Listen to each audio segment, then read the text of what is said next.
Dear friends, and those interested in the Ghent University involvement in the Tecomp project that wants to strengthen teaching competences in higher education, especially in the domain of the natural and the mathematical sciences. Now, Ghent University has been involved in this project, especially as an expert in the field of professional development. And that's why we start our presentation with a kind of red line that ran through all the involvements of Ghent University, and this is built on a professional development model. And then one by one, we will shortly discuss our involvement in the project that finished, in fact, in September 2022. Now, when it comes to the professional development model, well, Ghent University really moved already years away from a traditional expert model where teachers, for instance, they go to a specific workshop as an individual, they take the course and then they go back to their own environment. Well, research has shown that this isolated professional development approach does not really work, does not fit current approaches as to professional development. That's why we built on a model for professional development, and this model has been in fact derived from the literature, from a large-scale review study about professional development that was monitored by these authors. And the model results in quite a complex picture of things you have to take into account, you have to consider when setting up a range of professional development approaches. And during our Tecomp involvement, we especially focused on these two parts. Firstly, we really focused on features of our professional development interventions.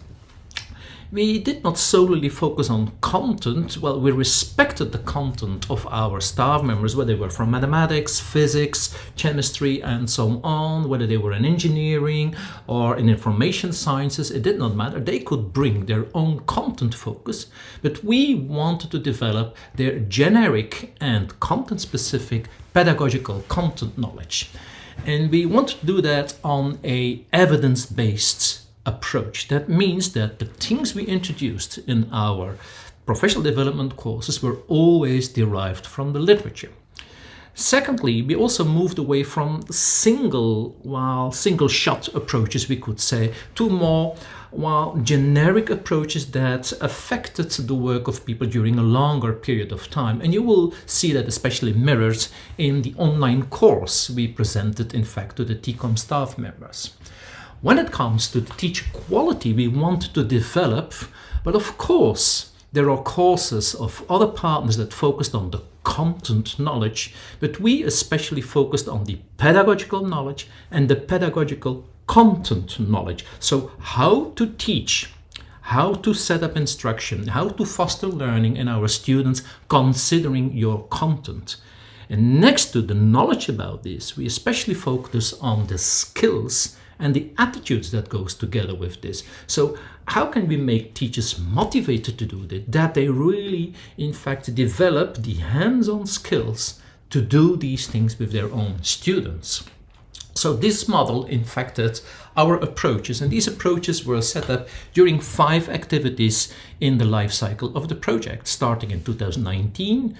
At the end of 2019, we set up activities in 2020, 21, 22. And of course, we know Corona struck, and you will see that immediately when we focus on our first activity.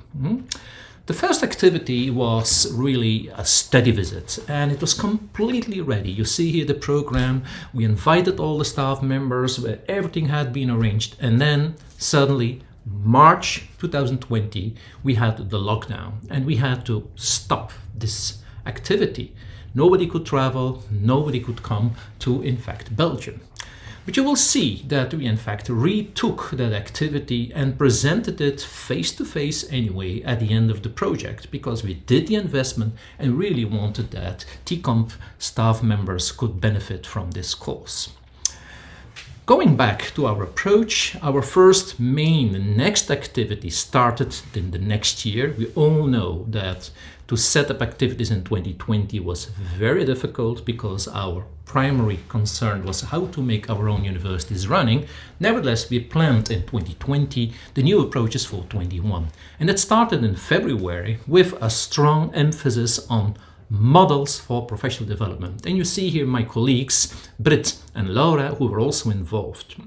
And in this online webinar, quite a long webinar, we focused on a variety of things. First of all, we focused in fact on the model you have seen based on the review, but also on other alternative models.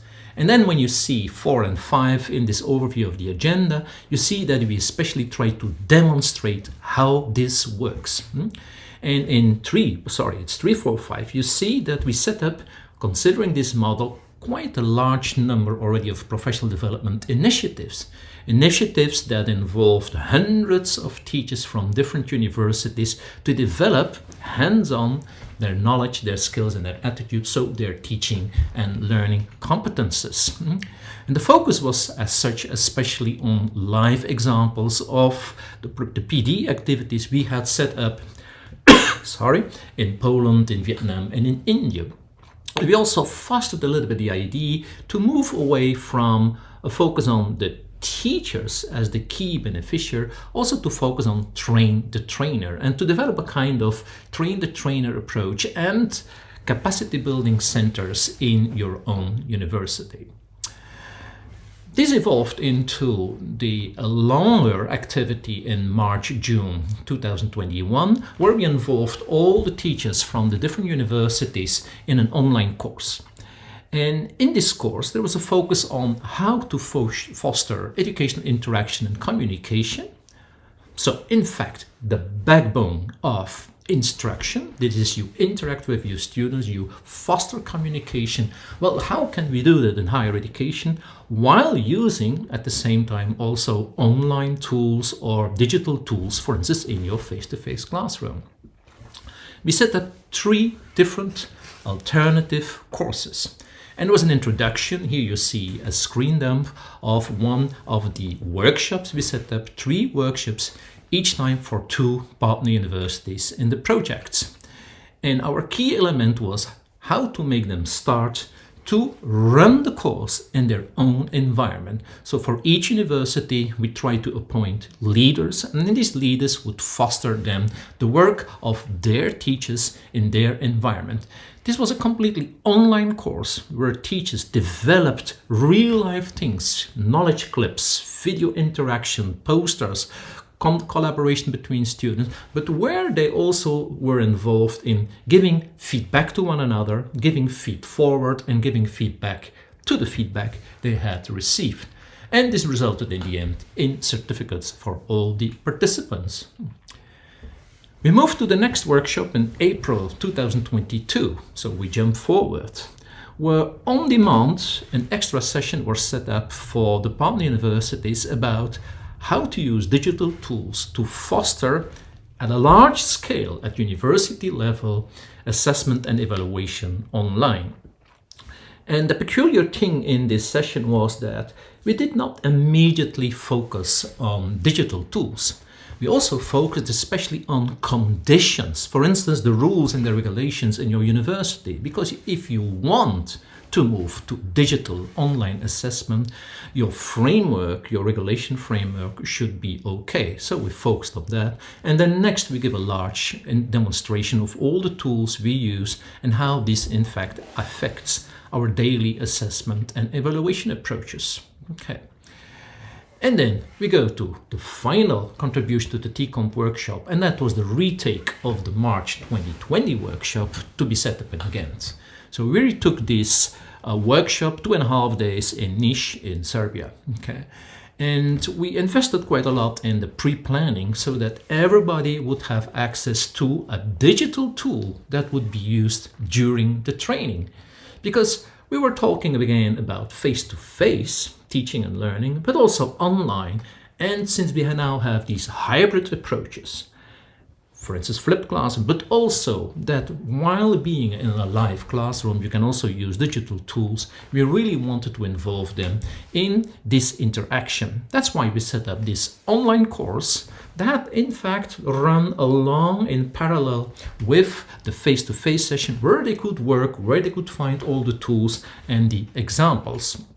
And this, well, resulted in a lively interaction in the classroom where participants actively developed their ideas, structured their ideas, worked together with their colleagues. Well, you see some of them laughing in the workshop, and in the upper left corner you see Britt and Maxim, who ran this course. Okay.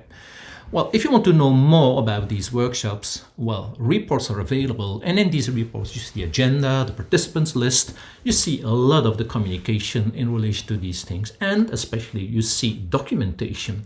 It means video recordings of all the online sessions, pictures of the face-to-face sessions. I hope this helped you to get an overview of our approach to what we offered in the Tecomp project.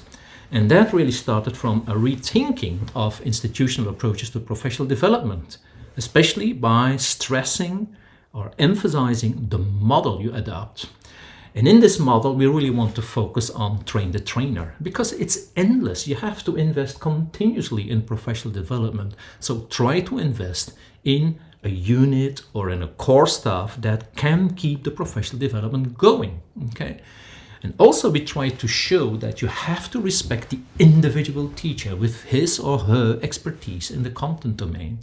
And lastly, we try to emphasize that, well, you expect a lot from teachers in professional development. Why would they do it? What would in fact motivate them to be involved in such a thing?